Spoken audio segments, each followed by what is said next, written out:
Depuis hier et l'annonce que Vinicius ne gagnerait pas le Ballon d'Or, diverses théories ont émergé.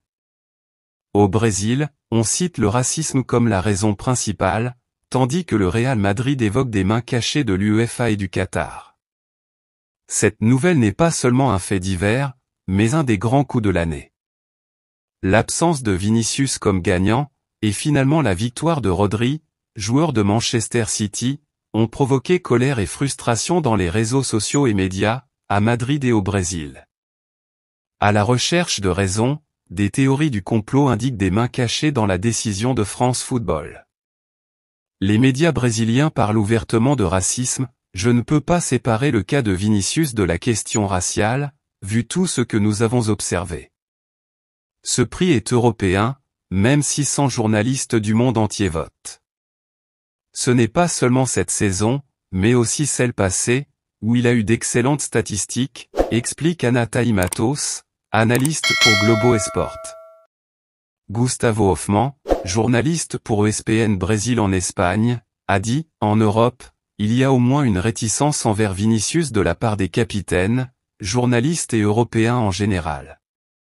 Ils le considèrent comme provocateur, une excuse pour se comporter pire. Difficile de comprendre cette hostilité. C'est ridicule et triste, et c'est pour cela qu'il a moins de votes que prévu. Ce sentiment est partagé sur les réseaux sociaux brésiliens et soutenu par des journalistes qui affirment « c'est du racisme ». Ils ignorent que ce prix a été remporté par des Brésiliens comme Rivaldo, Ronaldo Nazario et Ronaldinho, tous d'ascendance africaine.